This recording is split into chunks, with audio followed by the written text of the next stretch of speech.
খুলনার রূপসায় ৪ ঘন্টা ধরে পুড়ছে বেসরকারি একটি জুট মিল। নিয়ন্ত্রণে কাজ করছে ফায়ার সার্ভিসের ১৬টি ইউনিট।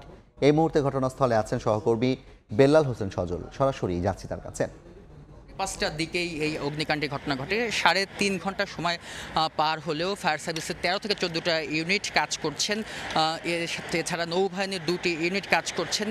তারা এই আগুন নেভানোর চেষ্টা করছেন। আগুনটি যেহেতু বিস্তীর্ণ এলাকা জুড়ে রয়েছে, এখানে বেসরকারি যে সালাম জুট মিল, সেই সালাম জুট মিলের যে গোডাউন, সেখানেই কিন্তু ৫:৩০টার দিকে এই অগ্নিকাণ্ডের ঘটনা ঘটে।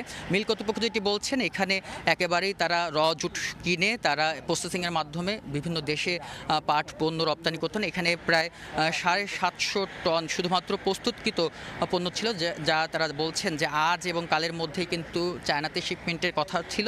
কিন্তু বিকেল ৫:৩০টার দিকে তারা যেটি ধারণা করছেন, শর্ট সার্কিটের মধ্য দিয়ে ৩ নম্বর যে গোডাউনটি রয়েছে সেখানে এই আগুনের ফুলকে তারা দেখতে পারেন। কিন্তু তাদের যে অগ্নি নির্বাপন যে ব্যবস্থাটা ছিল, তাদের আয়ত্তের বাইরে কিন্তু মুহূর্তের মধ্যে আগুনটি ছড়িয়ে যায়। তারপরেই কিন্তু তারা ফায়ার সার্ভিসের বিভিন্ন ইউনিটকে খবর দিলে প্রথমে রূপসা উপজেলা থেকে কিন্তু এখানে ফায়ার সার্ভিসের ৪টি ইউনিট ঘটনাস্থলে আসে। তারা আগুন নিভানোর চেষ্টা করে। তারপরেও আগুন যখন নিয়ন্ত্রণে আসছিল না, পরবর্তীতে বয়রা থেকে ফায়ার সার্ভিসের আরও 7টি ইউনিট এখানে যোগ দেয় এবং ৩.৫ ঘন্টা সময় অতিবাহিত হচ্ছে, তবুও কিন্তু আগুন কোনোভাবেই নিয়ন্ত্রণে আনা যাচ্ছে না। ফায়ার সার্ভিসের কর্মীরা যেটি বলছেন, তারা কিন্তু তাদের সর্বোচ্চ দিয়ে চেষ্টা চালিয়ে যাচ্ছে।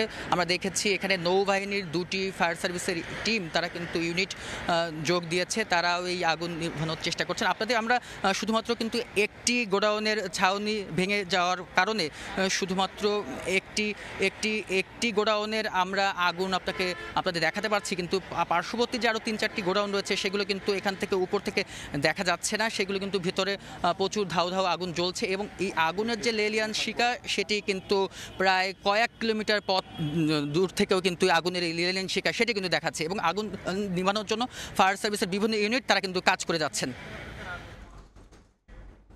খুলনায় আগুনের সবশেষ পরিস্থিতি জানতে ভিজিট করুন সময় টিভির ফেসবুক পেজে।